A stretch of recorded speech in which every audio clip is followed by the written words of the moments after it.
আসসালামু আলাইকুম আমার প্রিয় শিক্ষার্থীরা, আশা করি তোমরা সবাই ভালো আছো।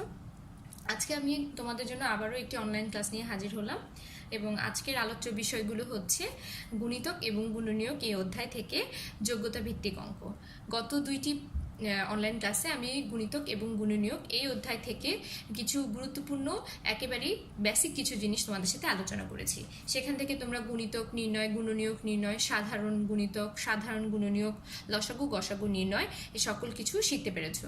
এবং আরেকটি ক্লাসে আমি তোমাদের সাধারণ সমস্যাগুলো অঙ্ক নিয়ে আলোচনা করেছি। আজকে আমি তোমাদের সাথে যে এই বিষয়টি নিয়ে আলোচনা করব সেটি হচ্ছে এই অধ্যায়ের যোগ্যতা ভিত্তিক অঙ্ক। তাহলে চলো সবাই খাতা কলম নিয়ে রেডি হয়ে যাও। আমাদের আজকের প্রথম অঙ্ক সেটি হচ্ছে একটি ঘন্টার অঙ্ক। দেখো, একটু খেয়াল করো সবাই। লেখা আছে একটি ঘন্টা 12 মিনিট অন্তর এবং অপর একটি ঘন্টা 8 মিনিট অন্তর বাজে।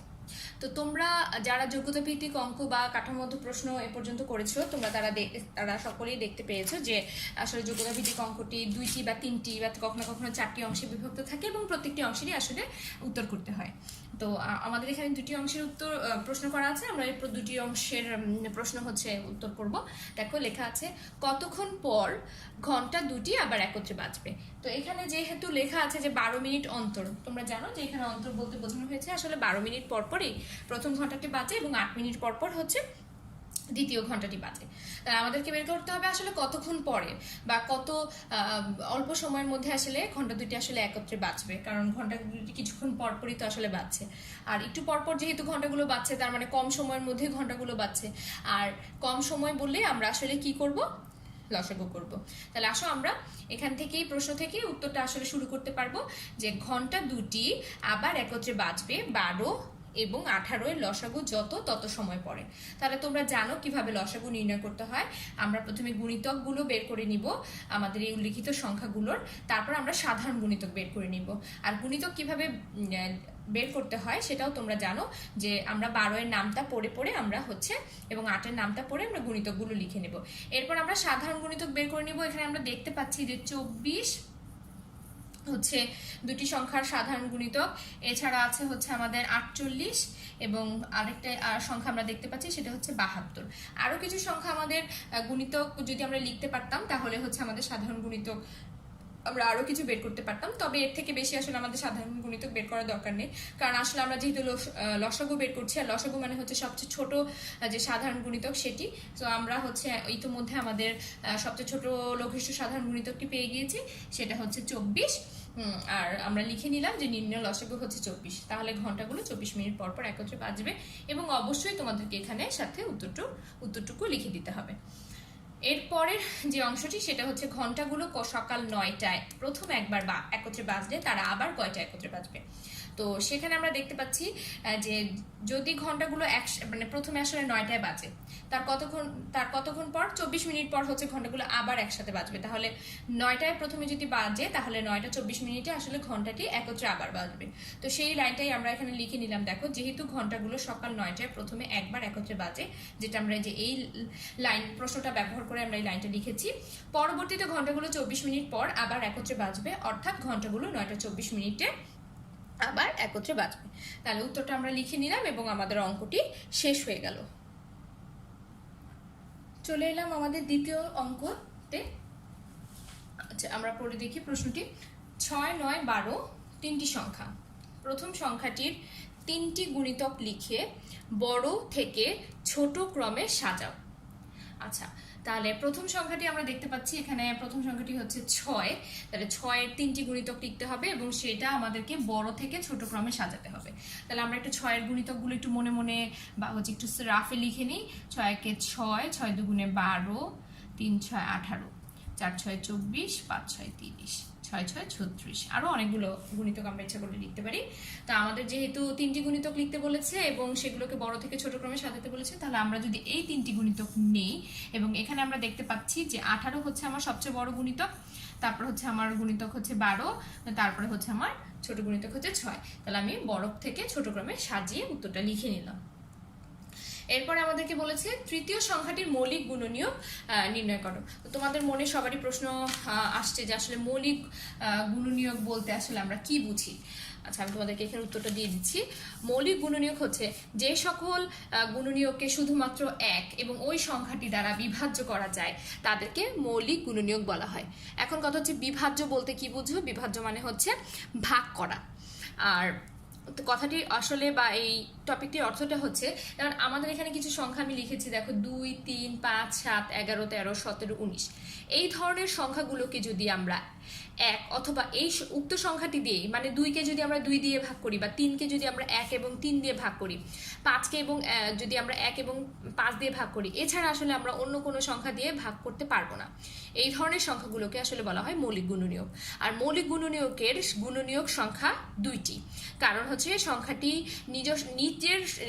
নিজস্ব সংখ্যাটি ছাড়া এবং 1 ছাড়া অন্য কোনো সংখ্যা দিয়ে আসলে মৌলিক গুণনীয়কের সংখ্যাগুলোকে ভাগ করা যায় না। তাহলে মৌলিক গুণনীয়ক সম্পর্কে আমরা বুঝতে পারলাম যে আসলে মৌলিক গুণনীয়কটি কি। এখন তৃতীয় সংখ্যাটি মানে হচ্ছে আমাদের 12। এই সংখ্যাটির মৌলিক গুণনীয়ক বের করতে হবে। তো মৌলিক গুণনীয়ক বের করার আগে তোমাদের সুবিধার জন্য আমি আসলে তোমাদের গুণনীয়ক বের করে দেখিয়ে দিলাম। রাফেও হচ্ছে আমি এখানে সমাধান করে দিয়েছি এবং এখানে সিরিয়ালে আমি গুণনীয়কগুলো লিখেছি। এখন আমরা দেখতে পাচ্ছি আসলে 2 এবং 3 এই দুইটি হচ্ছে আসলে 12 এর মৌলিক গুণনীয়ক, কারণ এই দুইটিকে যদি আমরা হচ্ছে উক্ত সংখ্যা এবং 1 ছাড়া অন্য কোনো সংখ্যা দ্বারা আসলে আমরা এই দুটি সংখ্যাকে ভাগ করতে পারবো না। এরপর আমরা সংখ্যা 3টির লসাগু বের করতে যাচ্ছি। লসাগু বের করার নিয়ম তোমরা সবাই জানো। 6, 9 এবং 12 এর পর্যায়ক্রমে আমরা গুণিতক লিখে নিলাম এবং গুণিতকটা লিখে আমরা কিভাবে লিখেছি সেটাও তোমরা হচ্ছে জানো। এরপরে আমরা হচ্ছে 6, 9 এবং 12 এর সাধারণ গুণিতকগুলো হচ্ছে আমরা এই যে দেখো আমি এখানে সার্কেল করে রেখেছি, লিখে নিয়েছি। এবং নির্ণেয় লসাগুটা হচ্ছে আমাদের এই দুটি সংখ্যার মধ্যে 36, কারণ 36 হচ্ছে ছোট। ইচ্ছে করলে আমরা আরো কিছু সাধারণ গুণিতক বের করতে পারি, কিন্তু হচ্ছে আমরা যেহেতু লসাগু বের করছি, সো আমাদের ছোট সংখ্যাটি প্রয়োজন হবে। এই কারণে আমরা আর এর থেকে বেশি সাধারণ গুণিতক লিখলাম না। তাহলে আমাদের লসাগুটাও বের হয়ে গেল। লসাগুটা হচ্ছে আমাদের কত? 36। এরপরে আমাদের কাঠামোবদ্ধ প্রশ্ন 3 নিয়ে আমরা আলোচনা করব। আসলে আমরা প্রশ্নটা পড়ে দেখি। রাসেলের কাছে 45টি আপেল, 18টি কমলা, 72টি লিচু আছে। রাসেল কোনো আপেল, কমলা ও লিচু অবশিষ্ট না রেখে শিশুদের মাঝে এমনভাবে ভাগ করে দিতে চায়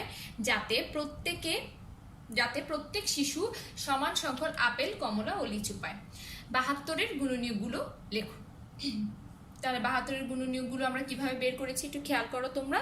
আমি পাশে হচ্ছে 72-এর গুণনীয়কটা সহজে বের করার জন্য তোমাদের জন্য এখানে সহজ পদ্ধতিটা দেখিয়ে দিলাম এবং তোমরা সিরিয়ালি 72-এর গুণনীয়কগুলো লিখে গেলে। এরপরে খ নম্বরে বলেছে আমাদের সর্বাধিক কতজন শিশুর মাঝে ফলগুলো ভাগ করে দেয়া যাবে। তো তোমাদেরকে এখানে বুঝতে হবে সর্বাধিক বলতে আসলে কি বোঝাচ্ছে। সর্বাধিক মানে হচ্ছে সবচেয়ে বেশি সংখ্যক শিশুর সংখ্যা, সবচেয়ে বেশি শিশুর সংখ্যা। তো সর্বাধিক বা সবচেয়ে বেশি বলা থাকলে আসলে আমরা কি করব তোমরা জানো, সেটা হচ্ছে সর্বাধিক বা সবচেয়ে বেশি বলা থাকলে আমরা গসাগু নির্ণয় করব। তাহলে আমরা এখানে লিখলাম, দেখো সর্বাধিক যতজন শিশুর মাঝে ফলগুলো ভাগ করে দেয়া যাবে তা হলো 45, 18 এবং 72-এর গসাগু যত তত। তাহলে আমরা 45-এর গুণনীয়কগুলো বের করে নিলাম, 18-এর গুণনীয়ক বের করে নিলাম এবং এটা আমরা পাশে এখানে রাফ করেছি দেখো। এবং 72-এর যে গুণনীয়কগুলো বের করেছি সেটা হচ্ছে আমরা আমাদের আগের যে হচ্ছে অংশটা সেই অংশে আমরা বের করেছি, সেখান থেকে আমরা লিখে নিলাম। তারপরে আমরা 45 এবং 18-এর সাধারণ গুণিতকগুলো বের করে নিলাম এবং এখানে আমরা দেখতে পেলাম যে 9 হচ্ছে এখানে সবচেয়ে বড় গুণিতক, তাহলে আমাদের গসাগু হবে 9। তাহলে সর্বাধিক 9 জন শিশুর মাঝে আসলে আমরা ফলগুলো ভাগ করে দিতে পারবে। আচ্ছা, এরপরে আমাদের গ নম্বর অংশটা আমরা একটু প্রশ্নটা পড়ে দেখি। দেখো যে প্রত্যেক শিশু কতটি করে ফল পাবে, অর্থাৎ ফল প্রত্যেকটা শিশুর মাঝে যদি আমরা ভাগ করে দিতে চাই, শিশুর সংখ্যা সর্বাধিক শিশুর সংখ্যা হচ্ছে 9 জন, তাহলে ফল কতটি পাবে, তাহলে আমাদেরকে মোট ফলের সংখ্যাটি আগে বের করতে হবে। তাহলে মোট ফল বলতে আমরা এখানে যেমন 45টি আপেল, 18টি কমলা এবং 72টি লিচু আছে, এগুলোকে একসাথে যদি সংযুক্ত বা যোগ করে ফেলি তাহলে আমরা মোট ফলটা পেয়ে যাব। তাহলে দেখো এখানে রাসেলের কাছে মোট ফল আছে, এই যে এখানে ফলের সংখ্যাটি 135, পাশে আমরা রাফ করে যোগ করে বের করেছি এবং সর্বাধিক শিশুর সংখ্যা 9, তার প্রত্যেক শিশু ফল পাবে আসলে হচ্ছে 135।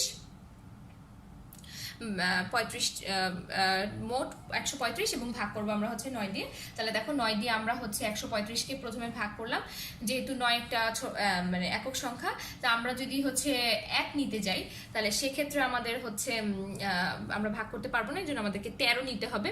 এবং 9কে আমরা হচ্ছে 9 একে 9 ভাগ করলাম, এবং 9 থেকে আমরা 13 পর্যন্ত গুনলে থাকে আমাদের 4, উপর থেকে আমরা 5 নামালাম 45, তাহলে 5 রং 45। তাহলে প্রত্যেক শিশু ফল পাবে আসলে 15টি। আশা করি তোমরা আজকের ক্লাসটি বুঝতে পেরেছো এবং তোমাদের নিশ্চয়ই এটা ভালো লেগেছে। তোমরা অবশ্যই অঙ্কগুলো বাসায় অনুশীলন করবে এবং কোনো সমস্যা হলে আমাকে অবশ্যই জানাবে।